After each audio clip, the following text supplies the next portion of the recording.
I should say things have changed in some ways. You know, who is the determinant of the public interest? The more time people spend in digital worlds, the more of our lives we live there. Intercoin, bringing power to the people. San Francisco is a very interesting city. We've got trams, and we've got buses. We've got subways, which are pretty old part. We've got interesting murals and flower patterns.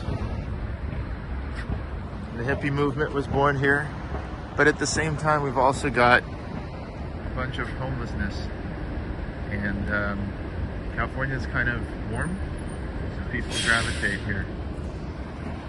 So people walking with dogs and homeless people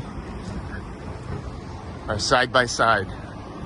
What's interesting is these sort of, 80s or 90s type stores and these little things are about 3 blocks away from essentially City Hall and the opera that I went to yesterday and the San Francisco Philharmonic.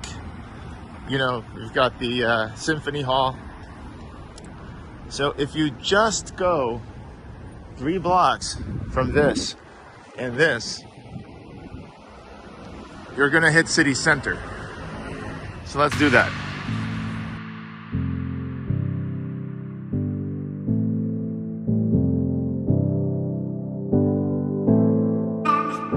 Here we are, having walked just 2 blocks, and we're now at the San Francisco Conservatory of Music, Center of Performing Arts.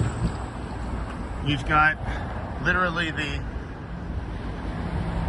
San Francisco Symphony Hall, beautiful building over here, and the Opera House, which I went to see La Traviata a couple evenings ago. And then you've got graffiti and empty streets like this. So,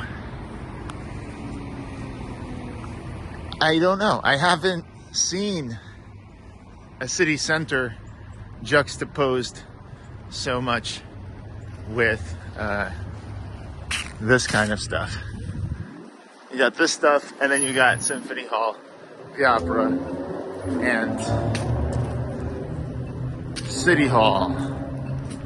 And you got all awesome sort of squares like Washington, D.C. type things, It's interesting. And, one would think that getting closer to the city center, a lot of blocks would be built up. But that's not necessarily the case. And that's where Twitter headquarters is located. So this reminds me a little bit of like Brooklyn Heights. It reminds me of City Hall over there. The court, the Supreme Courts and law schools. And yeah, as you go here, things get a lot more European. But it's just fascinating how just that block right there is totally ghetto. And yet, this is where essentially you've got museums and city halls.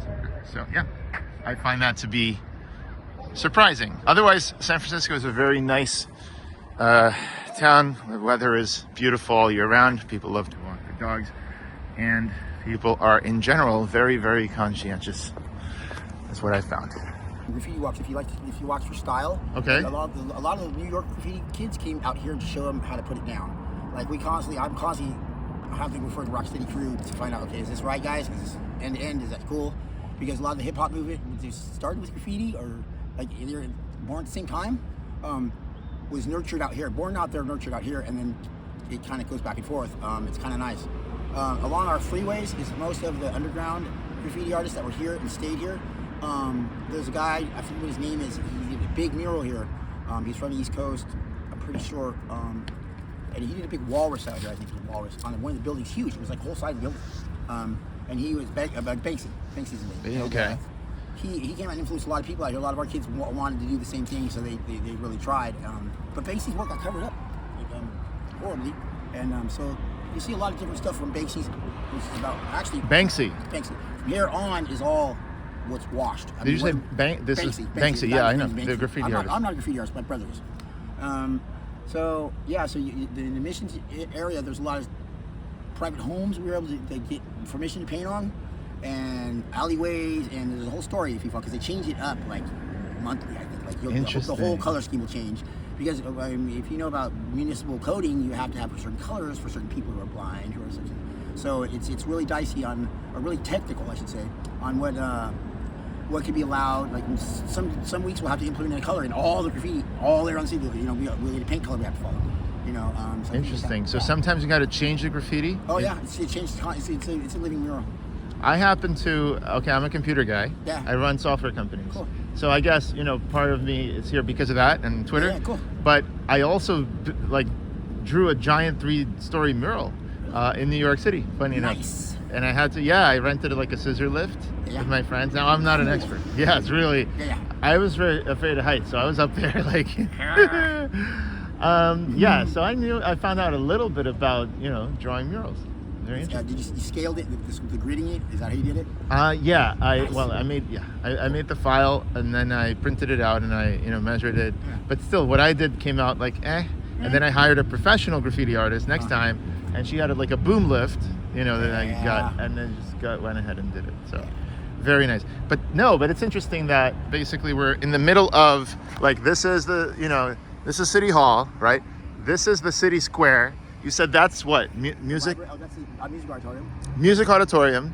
What's that? That's the library. That's the library. And that? Asian Art Museum. Okay, Asian Art Museum, right? And behind that, which is the same building. Yeah. Underground, it goes underground. That's our Federal Reserve, is something? Our federal, I'm not sure, that's our federal building for the federal government that comes in and does a reporter.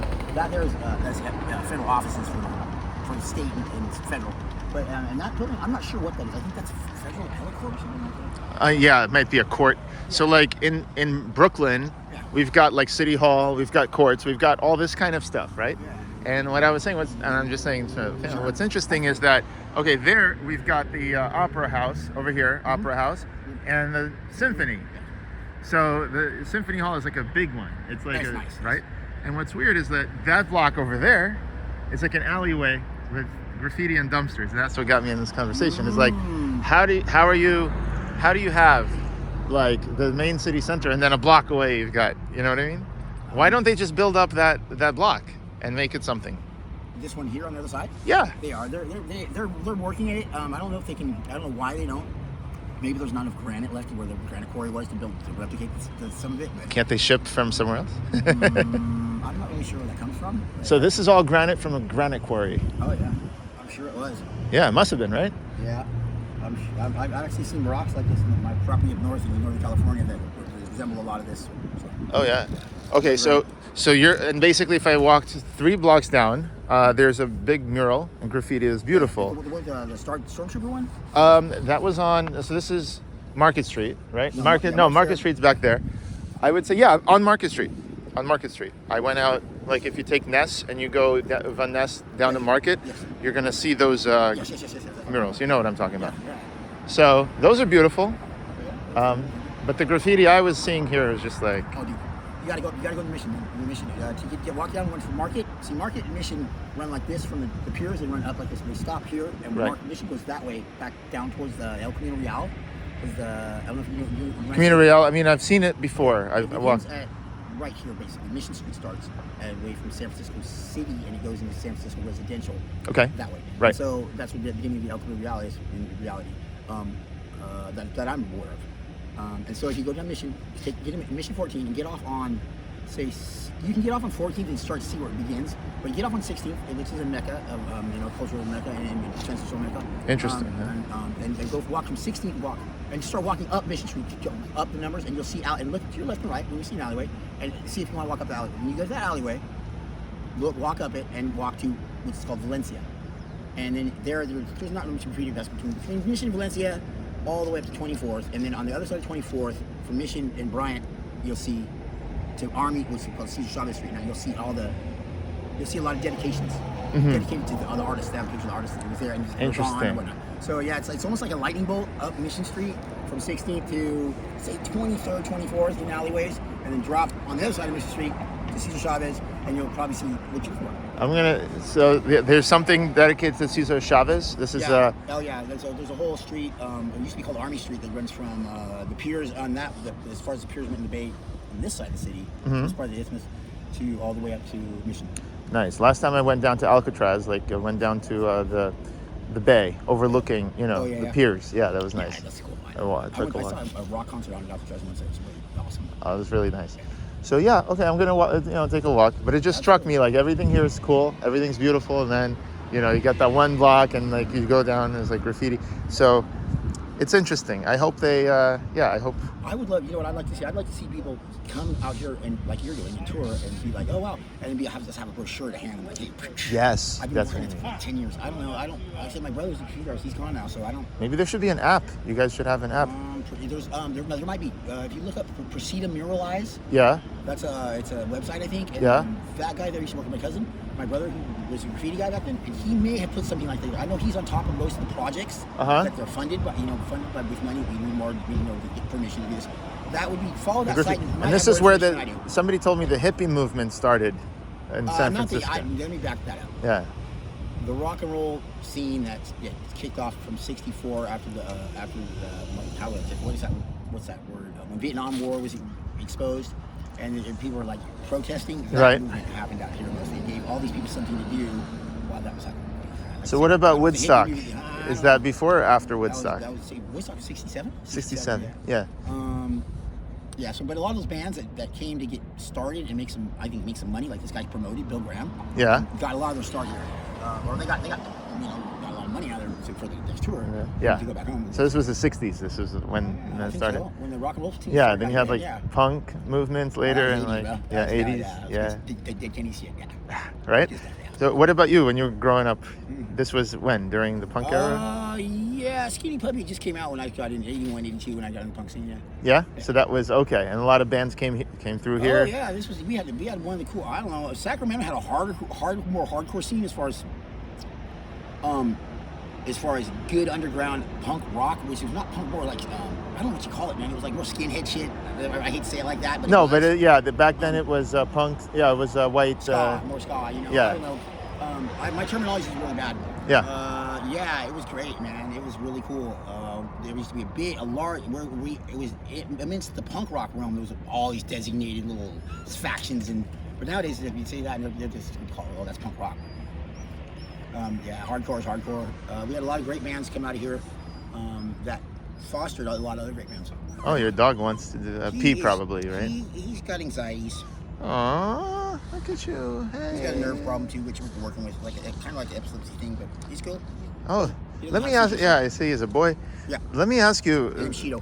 What's his name? Cheeto. Oh, Cheeto. Cheeto chips. Hey, Cheeto. Let me ask you, a sensitive subject. Sure. I see a lot of people camping out here, homeless. Oh, yeah. A lot of homeless. I'm homeless myself, yes. You're homeless yourself. Can you tell me, how long have you been homeless and why? You want the real story? You want the truth, or you want? Of course, the truth. The media truth? No, I'm kidding. Yeah. I've been out here about gosh and shit. I'm 50 now. Since 2012, I've been here, stationary here, no house. And it's been why is because I broke my leg and I was actually disabled and couldn't go back to work. I lost my place when I was in the hospital getting repaired, and it was easier for me to stay on the streets and hustle money that was not taxable, and just hustle black market wise, and subsist to where I'm still alive, and I wasn't a burden on anybody, and anything like that. So that's why I'm out here now. I'm waiting housing with the new program we got going on. There's an echelon of a pecking order basically that we're going through. It's working out nicely. We had so much money given to us from everybody around the world, I think. Yeah, nobody should be seen on the streets, but it takes a while for that stuff to trickle down and to be delegated right. And we had some kind of, I'm pretty sure it was social hysteria. What do you call it? Propaganda about our government to hustle the money. No, there was just they were overstaffed basically, or what I think, and now they're trying to make it work out right. I don't know. Yeah, well, I mean, it's warm. Like, it's winter in New York City, so here yeah, it's it's cold, yeah, I'm nicer. sure. I mean, I don't think in New York you would really want it to be on the streets, during the snow. I've never been there, but I've heard. We've got homeless around Madison Square Garden, okay? Sure. It's interesting, too, because there we've got Madison Square Garden. I was just talking about juxtaposition, I follow you. Yeah. Yeah, and we had the post office, Madison Square Garden, like a lot of homeless people there. But overall, there's not like a place. But here I see a lot more. I think it's warmer. So how many years have you been on the streets? Oh gosh, I had a house once when I was 16. An apartment I rented in my name, long enough for my little sister to finish high school, and then I mean, a place that was in my name. There, I was a skateboarder. The rest were just chicks. This house I stayed at when I was skating that place. Yeah, makes sense. You're 16 though, right? Yeah, I'm 15 now. So, and my girlfriend now, whose house I use as a stationary place to shower and shit and shave, basically, she's right over there. But yeah, I guess I never really. I've owned a few trailers I lived in. Okay. But mostly, I don't know. So your girlfriend has a place, but you've always been sort of like a vagabond, you could say. Yeah, right? Somewhat. But I mean, with the skateboarding industry, they vied so much on our product movement and product use that we always had, like, the Hells Angels facilitated a lot of that's unknown for our financial needs to stay on the streets and be able to keep moving the products we're moving and promoting and advertising the products. As if you know, the .com movement, which is I don't know how it happened. .com? That's all excess skateboard company money. We got some rich out here with this shit. What are they going to do with it? You know what I mean? Wait, so the products you were moving, I mean, if you look at it, from my generation's point of view, okay, everybody had what was called flow. Like, if you lived here and you skateboarded, and you had a buddy who skateboarded, and if you had a buddy who was a part of a company, you were getting tons of free stuff. So you want to be his friend. You know what I mean? And that goes for anybody. So if you got flow, that means you're closer to the source, which was closer to the cool stuff that was coming closer to the rider's gear. So you were fencing or selling some of the... No, me? No, yeah, no. I'd sell my own gear, but I would never...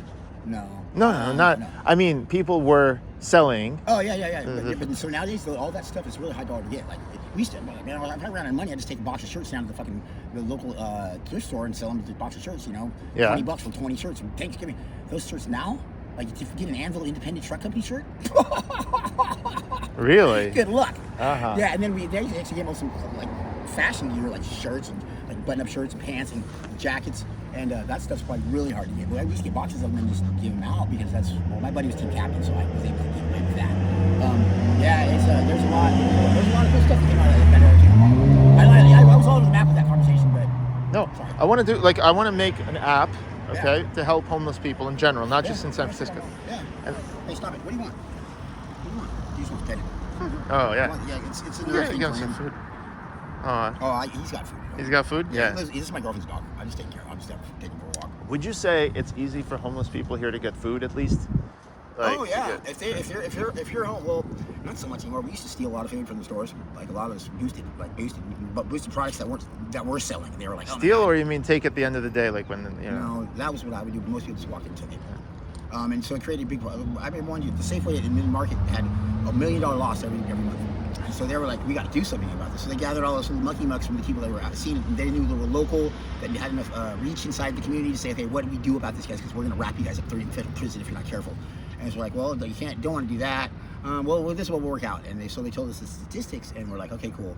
So we started kicking people's ass for doing it. Right. And then self-policing. But at that point, it was so bad because the workers at the store were bitching about it at home. So it was leaked into the employees' families, so they started making it look worse because they wanted the attention for us to get taken away. So then it kind of messed. Do you understand what I mean by that? I think so. Like, say you worked at the supermarket and I was your son. I heard you bitching over the tail. Oh man! But I knew this dude at school who stole stuff. I was going to be his buddy and really make it bad and hang out with him and really steal stuff because I want my dad to. I want you to relax. You got it. So and then, but at that point, he had no idea the guy, that he's getting this because he's getting his ass kicked if he steal. So it kind of got screwed up. I mean, the lines of communication really got screwed up. Yes. Hey, look at him. He's got a nerve problem. So I see. No, it's fine. You know him for a long. How old is he? Cheeto? 15 months. 15 months. Oh. You're gonna be fine, Cheeto. You're gonna get some food. You're gonna run around in the park over there. That's what he wants to do. So many dogs. People with dogs here in San Francisco. It's like a big thing. I just found out today that you get housed faster if you have a dog and a wheelchair and you're disabled, most of us that are still out here are disabled that are still out here. Right. Because we don't want to go to the doctor. We don't want to do this because we're not going to screw with our drug habit. You know what I mean? If you have a drug habit, you're not going to get that because they'll just take it away. And then you got to deal with whatever you're hiding with your drug habit. Right. So a lot of people don't do that yet. So a lot of people, the homeless, have a drug habit. That's probably what. It's quelled. The whole methamphetamine movement has been quite extensive here. I don't know how it is back in New York, but did you guys, is there a meth problem out there? There was in the clubs probably, but this was like the 90s, 2000s, Yeah. maybe. See, out here they distribute this. It's not really the same drugs we had back then. It's Yeah. more of a conglomerate of sodium mixed food. Like if you could get a Jetson pill, like they had a whole meal in a pill. That's more what it is than a drug. Yeah. So that's. Oh, he wants to take a walk, maybe. That's what he wants to do. He's like, Dad, let's go. This guy, don't touch this guy. Let's go. No, you're on film, Dad. Don't let this happen. No, So wait, so I was what's that's what I want to ask you is how was Please. out there? Out there, so- we heard out here that Giuliani killed a bunch of people, and then it scared a bunch of people not being homeless, and then basically Giuliani, you heard, killed people. Yeah, I heard we out here. Yeah, I don't say straight speaking from the internet. We heard that they were waxing people, like killing them by the hundreds, until people to scare people. Interesting. I was a kid back then. I know about his the broken windows theory and the crime. They want to get. I don't know about that. They want to enforce every little thing, so they put people away.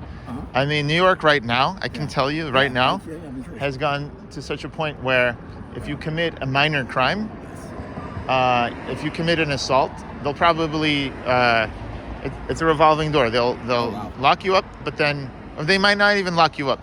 If you commit a murder, you'll be out in a few years because they just don't have enough space in the prisons in New York City. We're overstocked out here. Like I went to prison for a while too. Yeah. That's a whole nother issue that San Francisco really didn't have to deal with. That's what my police friend told me. He's a buddy of mine. He became a police captain, I think, a sergeant. He became a sergeant.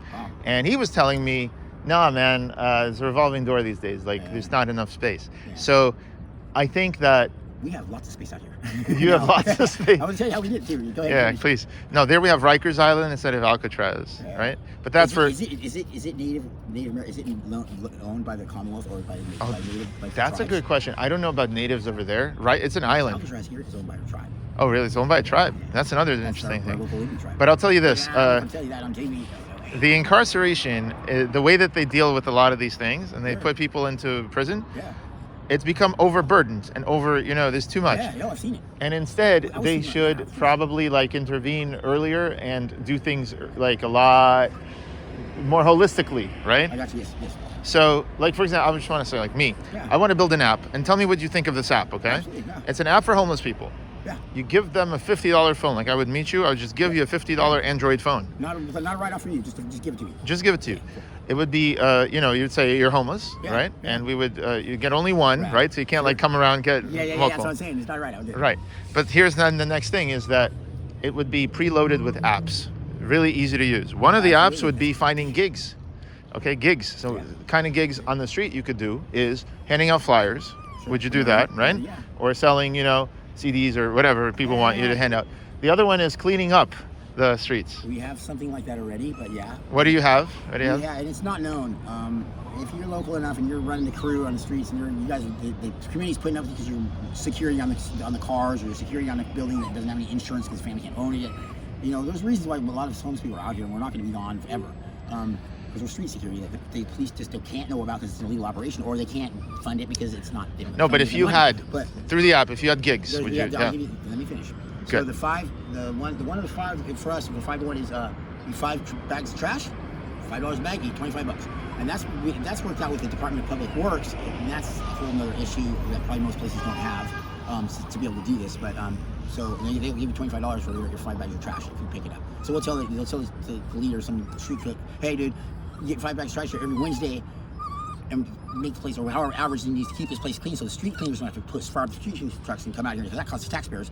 We'll pay you $25, and so we have that kind of thing going on. So you do. So people like it or not? Because they don't. Not too many people. It's not being used that well. I mean, a lot of people, because a lot of people are being housed now, so our recycling is bad. We need recyclers again, and that was half the reason we came out here because there was so much money in aluminum at one time. Hold on, you said a lot of people are being housed, but we're talking about the people who are waiting for years. Like you've been waiting for housing for a while. I bet you everybody will be housed by next summer. Everybody? You think I'm gonna go? That's been here for more than 10 years. Yeah, easily. You think so? I think so. Why this summer? I've been out here. Because we're getting a huge migration of people coming here just because of that. I see, but the people I saw on Market Street are camping out, right? Yeah. They are homeless. We've got homeless on Brighton Beach, or like a little area over there. Not to, yeah. Huh? I'm gonna give you the straight truth. I mean, I'm not no bullshit. That I have in my opinion. Sure. It's all my opinion. It's not factual. Because I'm crazy and I've been out here and I've been on drugs all my life, so I could be completely nuts. Go ahead. So, those guys, most of those people are working for themselves, or they're stuck, like I said, working for a family who's got a business that can't be insured yet, makes them default the building anymore, so they can take our buildings. Because there's a lot of things that happened that is not known to the public. That, like, say you're part of a mob crew or a mob family, and your family got busted, and you don't even know you're part of the mob family, but all of a sudden you can't go to school because your bills aren't paid. Well, what the fuck happened? You know what I mean? Daddy took the keyboard away. Yeah, Daddy took the keyboard away because the federal government came and slammed us, right? So everybody had to go, oh shit, what do we do? Well, my buddy's building over here is going to get taken too because it's falling in arrears. They don't have the money to pay anybody to come fix it. So quit wrecking our shit, motherfuckers, and we'll fucking let you go, basically is how it goes. So we got some motherfuckers trying to default the building, so the value falls through, so the city picks it up, and then somebody comes out and picks it up in a bid off county auction. Well, we don't let that happen so well. Wait, so are you... We teach them, like, hey, check it out. This is my building, dude, and you're bringing the building down. So what are we gonna do about it? You're just gonna clean it up and make sure we make what? We make it before the next, what? So the taxes are paid now what? And you're gonna help us, what, 5 days, however we have to do it. We could go for a walk. I ask you, wait, so I'm just trying to understand. I know that. I'm not doing that. I'm just letting you know, that's yeah. kind of shit. So wait, I don't want to say anything that hurts me or this is only for anybody else, bro. Yeah. No, don't. What I'm trying to understand is the dynamic of why people on the street. I know it's warm, so that's an important part, right? I'm coming from New York.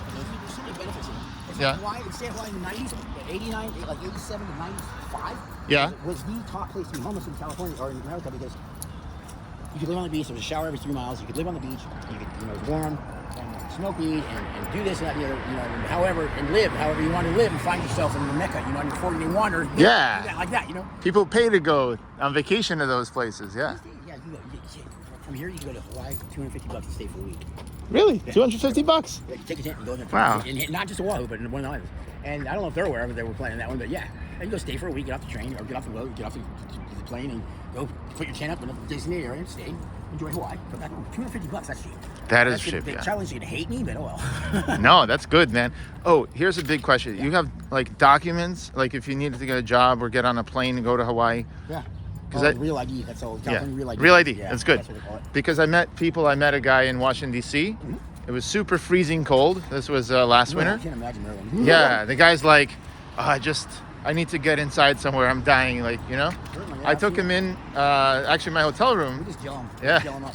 Funny enough, I took him into my hotel room because, I was staying there for my friend had left. I was coming with a friend, Mark, and he left, and basically cool. I took the guy. So, and then we bought him some. Hey, oh, get over here. We bought him some clothes and everything like that, as well. Yeah. He got something up his sleeve, but I'm not sure yet. I walked him. He's just like, he was trying to. Had so much energy. He wants to walk. So anyway, I bought him some stuff, like $200 worth of stuff, $300. Yeah, right. That's very nice of you, geez. Yeah, I just wanted to go and go to the store because they were kicking him out because he had a bike that he had. What? Come on. I think he had a bike that he had stolen, or I don't know if he stole it or not. It was from the City Bikes, and but he had a bad leg. Oh. So he was. It's not because that was the only way he could get around. Anyway, so his bike couldn't be stored anywhere. And the hotel people were telling me, like, we can't store his bike. So the whole thing is rigged against, like, you can't stay anywhere. I know. I'm aware of that. Yeah. So this is what I want to do. Yeah. I want to create an app. Okay. Yes. And this app. So I want to ask you what you think, right? As someone who might use the app eventually. So we encounter a homeless person, right? Yeah. We give them a phone preloaded with all these apps. Obviously. You have that phone. It could be also used for, like, if you ever need a job. Yeah, obviously. Okay. Now, you don't have an address, right? So if you had a job, what address would you put? I'd probably myself. I would use a family member, but that's not viable because sometimes it's just not a good idea. Yeah. But I would use the local post office. Local post office. You could use a PO box, right? Yeah. But what if I told you? If you want to spend the money to rent one, yes. Right.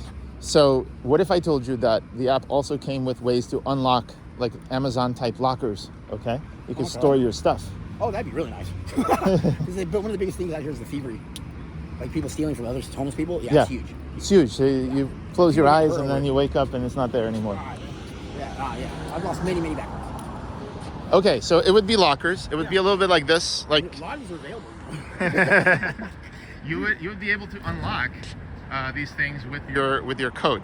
Okay, so you'd have that with your phone. Yeah, nice. Another thing, you could. What's the give back? What do we I'll explain. Okay, so then, next thing is you could rent showers and time to like freshen up. Or something? Yep. Okay. So you could use existing showers around. People could, allow you to book time. And okay. Get up there. And basically, so you get that. You might, and then what would happen is if you engage in taking jobs, you would earn money through this app, like real money. Like, okay, so they basically be your accountant?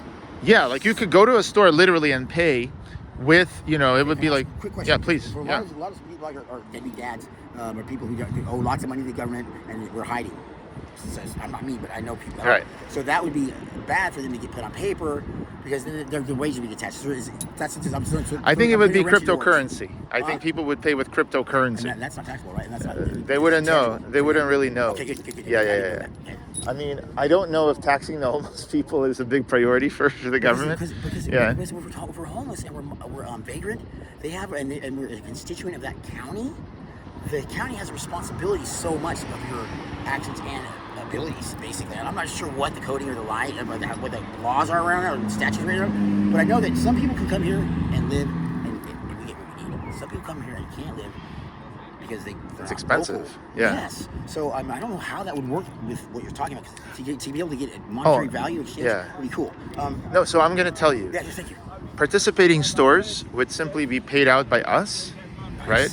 And then, but we would be paid by the people who are want you to hand out flyers. Okay, good. And clean up streets. Smart. So it's a little bit of an internal currency, right? Yeah. So they pay, and then you could go and use it on food or whatever else. Whatever, yeah. Okay, that's how it does. And by the way, the whole how would a square account fit with that? how would the work? Square accounts. Like if I'm doing what you're doing. And, Right. Okay, square account. I got a square account. Say I want to go get something from something that you guys can't know about or anybody know about. Say I want drugs. You want drugs? Yeah.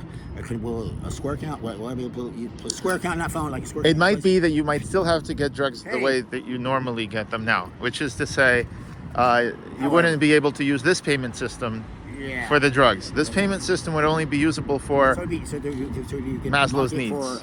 For these products that we're trading in, right? So the people that are buying it, I'm just trying to oversee something. Yeah, please. Yeah. So I'm doing that. And then you give me a voucher for, say, some electronics store, and I want to get some speakers for my phone. So I go and I buy a speaker for my phone, and then I go to my drug dealer and take the speaker, and I say, hey, so you look at the new one. Would you want the new one to take back home or wherever you're from? Okay. Because most drugs are imported. Listen, please. And then and he says, yeah, give me that. And so all the people that want that product first, they're racing because you're on the cutting edge of the West Coast and our inside trading laws. How much would that be? How much would be violated there? I don't want to get involved with anything where you're buying illegal drugs or. No. I'm sorry. This has nothing to do with. This has to do with this has to do with stock market shit. All I'm trying to say is, whatever you do on your own time, right?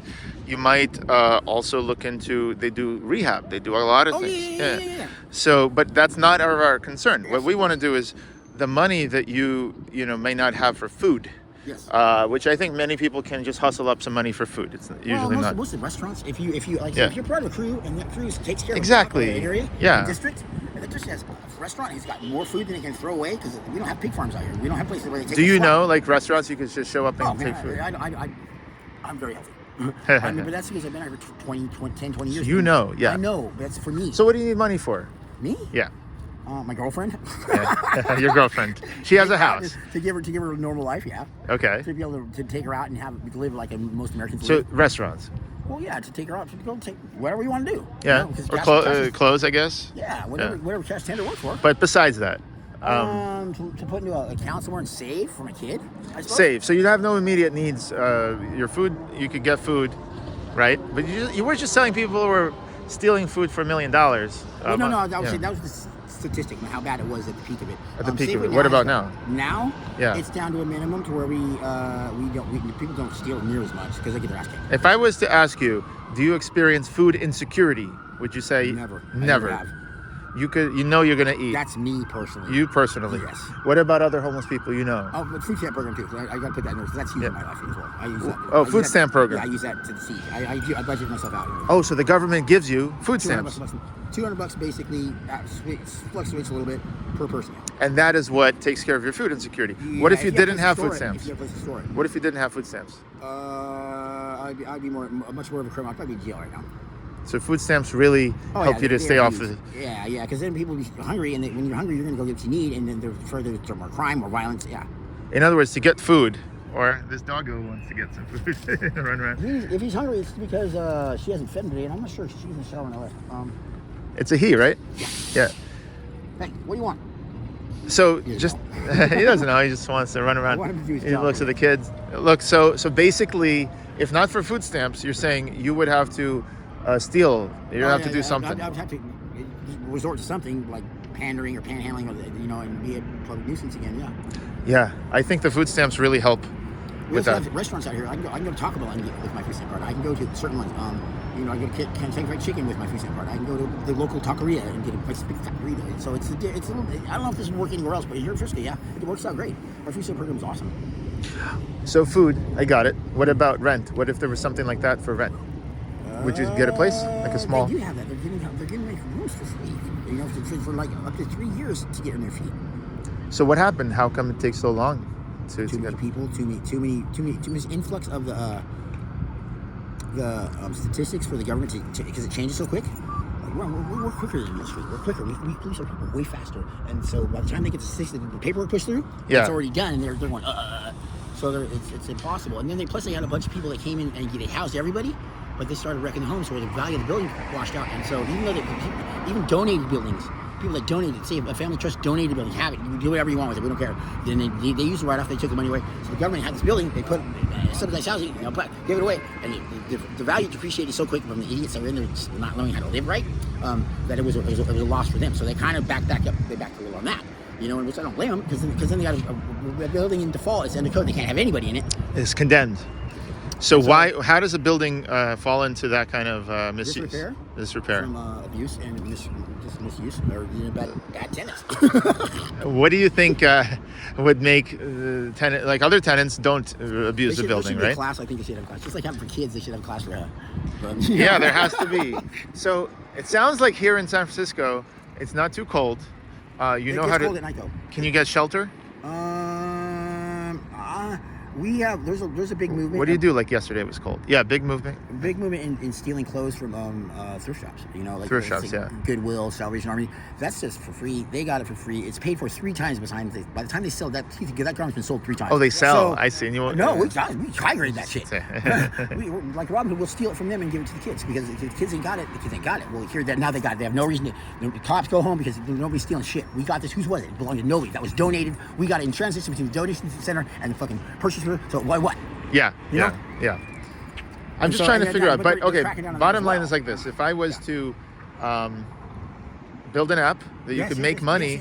These gigs, that would be useful. Oh, dude, I'll totally use it. I would totally use it to the point where I would actually probably just suffer a little bit if I had to make it come back around so other people could do it. Because I said I'm kind of special. I get my.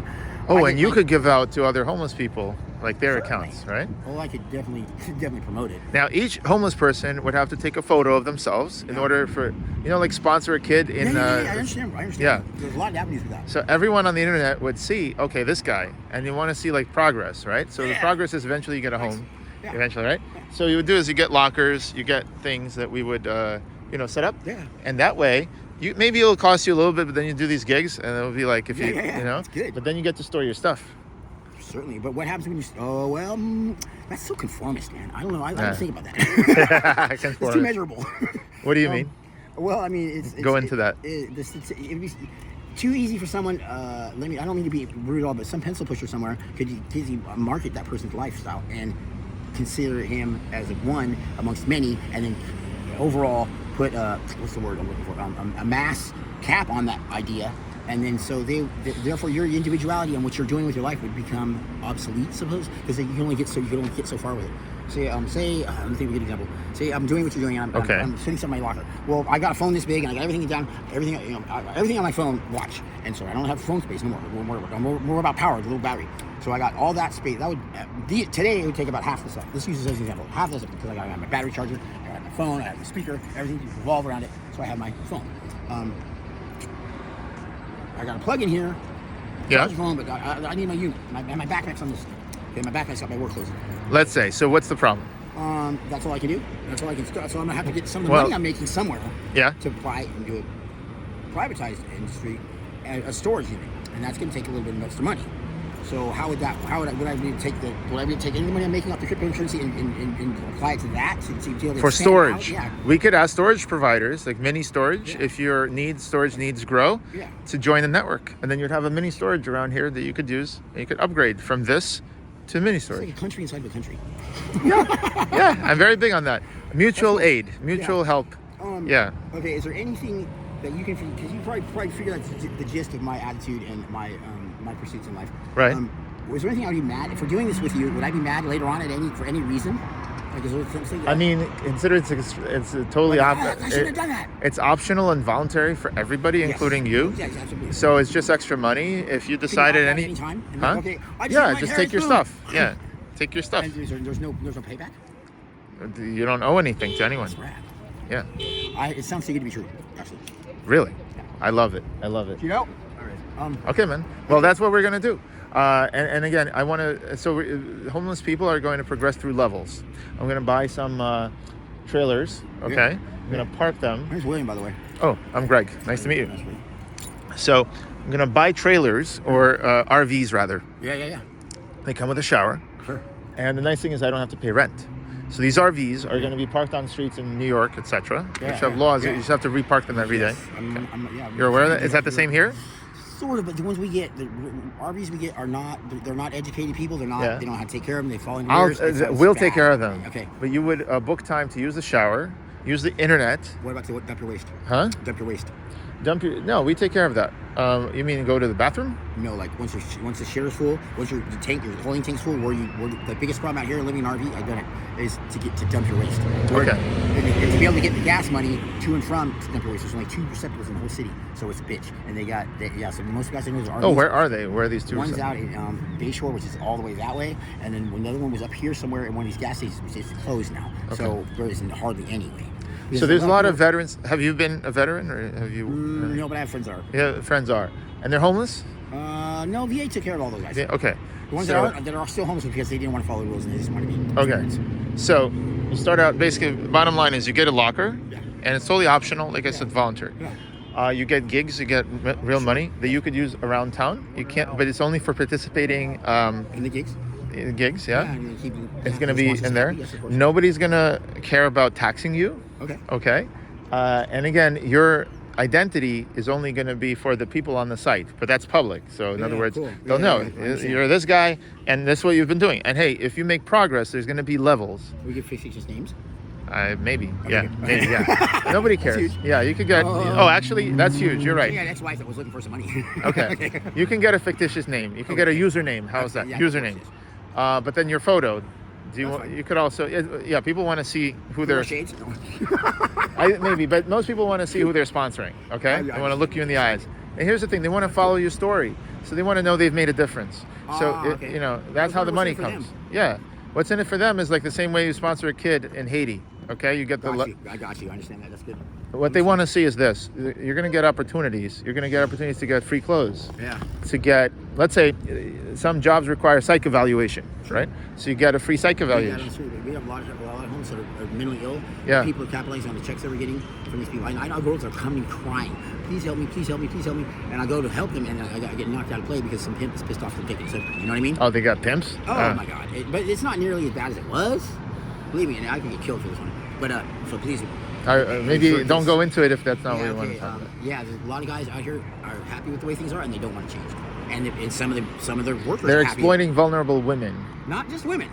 Not men too? Oh yes, and this is San Francisco, so go figure. Okay, got it. And I'm not trying to fucking nobody's business, but I've seen it prevalent. There's a lot of Not so much Johns. anymore. They go the Johns. They get regular. Yeah, I see a lot of people capitalize on for the social security check they should be getting and taking care of them, and it's not taking care of them because the person getting the check, the foster parent isn't doing their job, and the foster parent is really not. You can't find them because the crazy person. Now you're knows talking about call kids. You're talking about The real kids. adults. You're talking about adults and pimps. Talking about adults that are having their monies and their benefits taken by people who don't want to go back to work or are afraid they're going to lose the new house and the new car they just bought with credit because they're getting this check every month. They're able to But they do have a house and they do have a car. Yeah, Those the people. kids they don't know where it's at because they're so fucked up on drugs. Oh, so you're saying they're kids? You're talking about real kids? Yeah, no, I'm talking Foster about kids. this is People the say individual. foster kids. This I is got the it. technical. Okay, you understand what I mean, right? They misuse the funds on themselves. Yes. Got it. But I want to ask you. So you're saying some women, and in this case some men, I guess, are used for sexual trafficking. Sexual labor. Well, La- that's things. You know, Slaves? The human slave trafficking is not just sex. It's in many different factions. You mean like fixing, like being a handyman, or what? Whatever they do for whatever they have to do for their money, yeah. Why are they that I don't know. desperate? I've been part of that. I thought you said, but they have access to food stamps. Yeah. So why are they desperate? Why don't they just not have a pimp? Huh? Why do they not have? Why don't they just Why leave? have a protector? Because the protector is not going to let them. Some other protector take it that doesn't have enough as much. You know, it's competitive. You know, if I say it's me, say I'm the one, and I don't care what you know about me. I don't care about the man who's got my clean clothes over here. I got my binky over here over here. I'm going to run for it when I want it. I'm happy out here. I've got my drugs. I don't care what I look like because I'm happy, right? I really don't care. And so I'm running around and somebody says, hey, look at that one there. That's a moneymaker there. Someone likes what I do and says it snatches me up. My protector can come stomp that dude out if he's more powerful, and then I'll be happy still. But if I meet this other person and I'm like, oh well, you have something I want to, and my protector sees me walking, my protector can come back and get me and say, come back here. Your money's coming out of my bank account, okay? But how is he protecting you? What is he protecting you from? I don't know, but I'm happy. I don't care. No, I'm saying why need You know? this protector class? This people are protecting you. Yeah. What are they protecting you from? No one's attacking you. From whatever I don't want to, whatever I don't know. What's attacking me? Nothing. I'm happy out here. We on the block. What's up? You know? Exactly. So, but that's what. That's an interesting. Really not so touchable. I have no. So I have no concept of that. I'm Owning saying- the block. Are you saying that other people can't use the block? Well, of course not. But if let me scribble that. Say I'm on a block and somebody doesn't want me there. I'm going to leave because I don't want to cause any friction because they'll just send a street crew out like cops, but aren't cops, not tangible. Maybe borrow their cousin's uniform and kick your ass and get you off the block, and that's what will happen. I mean, you know. So homeless people kick each other off of blocks. Oh fuck yeah! If I got some dude blowing up my block and fucking off everything I got going on, I'm gonna kick his fucking ass and shove him over there, and I'm gonna take the assault charge, go to jail, get out, and kick it again if I see him. Wow, what have you got going? Okay, you don't have to Whatever tell me. it is, I'm saying that's the attitude because that's what runs out here. You're getting trash if you fuck around. Why and piss can't somebody off. homeless people hang out together? I saw those guys. We do. We all hang out. We have a huge, strong family out here between upper echelon, making sure nobody goes without anything if they don't. You know. Oh, so that's good. You guys are helping each other. So what's with this ownership of blocks? That's what districts. That's different districts. And I don't say there's no ownership, but there is no ownership. If you're in Civic Center, you know who owns this? You know this? The city. Yeah, of course. 20 years ago, that was full of homeless people. The kids you saw this morning, I don't know if you saw the wrap-up kids around the library that was for the giveaway for Thanksgiving. Oh my God, that was nice. But that was like 3% of what really is out here. That was cool, wonderful. But there's a lot of people that they don't care. They won't come out of the doorway. They're still sleeping. They're taking the day off because everybody else is, you know what I mean. So, but I mean, there's no underground feudal lords. But what would you kick a guy's ass for? For me personally? Yeah, you. Taking something from somebody else. That makes sense. But you're saying if he's just loitering on your block, why? Oh, I don't care. You don't care about that. And like they're doing something illegal on that block. No. Then I might think about it. Then you might think about it. But you just said if there's someone's block, someone owns a block. Let me say area because I'm making it sound so criminal. I'm really trying to say. No. But it's an area. Yeah, but area. you feel like there's a turf. Yeah. It's Okay, not, so why kick someone's ass? Why can't they? Because they're gonna get someone either in trouble or get hurt themselves and get some attention brought we don't want. Oh, I see. So you kind of have an understanding already. Do you know the local police officers? Do they know people? No, I don't know. You Personally, don't. but I know of them. You know of them, so they don't have personal relationships There's a group with the people they police. We have which is called a liaison. Yeah. We have a liaison. You have a liaison. Yeah. So you know that guy, girl. Yeah. Okay. So they do have someone who interfaces with. Oh, yeah, sure. They have public meetings they have with them. That's because I think when you're policing a neighborhood or whatever, you should know the people in it. Certainly. Yeah, of course. It's so because if the police don't know the local gang leader, there's no gang task force. Then what the hell? Then there's no there's no buffer between, okay, let's just slam them all down, and then, well, that didn't be good, because now nothing happens there. You know what I mean? Okay. Cops are kind of lazy sometimes. They're hey, they would rather have us do their job, and we'd rather do their job than have to do the paperwork on it and save the taxpayers money. So that's what I'm talking about. Like, hey, dude, I want to see how many jobs you guys can do. Yeah. Handing out flyers, you would do. For a little while, yeah. A little while. But if I'm making money at it, if you're making money. Oh yeah, yeah. You could do it all day if you're making money. After I got bored, until I got bored. Half a day, yeah. If you got bored. Yeah. Another one is cleaning up streets. If there was a gig to clean up front of a store, you know, in front of a store. Certainly. You'd do that. Yeah, from here. Even hauling garbage bags. Let me give you a little play on it. I don't know how you're on the city, but looking for the guys that are carrying the broom. You see a homeless person with a broom? Talk to that person about this stuff, because he would know, be able to tell you a lot more than I would. If you got your broom, you know that that's a signal to everybody that, hey, this is my block. Why? Because we got guys with squeegees with the cars, you know, trying to do that. The brooms. I know, the brooms, okay. So yeah, because I went to Moscow, I went to other cities, and they hire people to literally clean the streets. Yeah. And I thought homeless would be great for that. Yeah. Because they're all anyway out there. If you cover a block, a restaurant in that area usually give you food at the end of the day. Yeah. You know what I mean? Well, this is like that. So my system is not only you get food, you get lockers, you can upgrade. I love it, dude. And That's last a great idea. that's what I've I'm thought gonna about do. this before. Yeah, so I'm gonna do it. And the last thing I want to say is there's gonna be levels. Certainly. So if you want, it's optional. You could graduate to a level where you're getting a bigger locker, I got you. and eventually get your own place. The way and the way it's going to work. But you have to do levels. So there's psych evaluation, right? You go for an interview, try to get a job. We're talking about higher paying jobs. Then and if you get to that point, the people who have been sponsoring you, you're going to be labeled as like a leaderboard, like a winner. I got you. That's cool. So that's really the point. Nice. And you're going to see on your app, oh, I'm a leaderboard. I'm actually in my area. I'm the one who's made it the best. You know, so that's the idea, and I think it could help give people a pathway out. As far as the drugs, I have no. Don't care. I don't care. I'm sorry, right in the picture. It's just not in my wheelhouse. So I gotta kind of throw it in there. Yeah. I would definitely like to be able to mull this over for a day and then go just troubleshoot it, because tonight I'll think about it before I go to bed. When I wake up tomorrow, I will definitely have some more input for you. Yeah, where do I find you? How do I find you if I give you this app? Same time. If you have a phone number, then same time, same place here. Maybe you got a phone, right? Your phone number? I do. Okay, perfect. All right, I'm gonna stop the video. This is great. I'm gonna send. Initially, it started because I wanted to ask about that, and it turned into pitching my app, basically. All right. And the mission would be a great place for the graffiti. Start like I said, from 16th to 24th. Yeah. Mission Street is about the best right or left graffiti we have in the city for public. We can send a group of kids can go off, 18-year-olds go without having to worry about too much. Okay, we have to worry about any undercut shit happening. But if you want to see the real graffiti, it's some of the bridges and the freeways.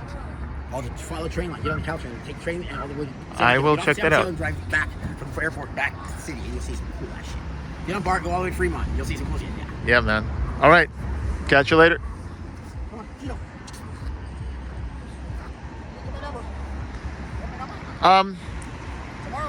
Tomorrow. I might see you tomorrow. But if not, what? You have some website I can get you, can hold you, or email, or yeah. Give me your email, man. So I have some. I might go to. I told you I did the go on or something. Find this. Go to Intercoin.org. Like INTER. INTER.org. You got a smartphone? You got like an internet? My phone's out, loaned out. It's a stolen phone at that, so I might not have a phone. But I do have a phone. I got you. Well, you're gonna have your own phone once I start with this initiative. Intercoin.org. Yeah. Intercoin.org. You'll find me. I'm the CEO of that company, and yeah. All right. Yeah, absolutely. Greg. Have a good day. You too. Yeah, let's go.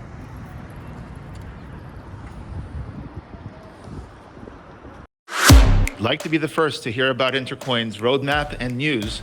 Definitely join and subscribe to the channel. Don't forget to click that little notification button so you can get updates when the next video drops and the next time we interview a legend like Noam Chomsky or Patrick Friedman. And if you would like to participate in the conversation, go to community.intercoin.app. We'd love to hear from you and about your community. This is what the project is all about. Intercoin, bringing power to the people.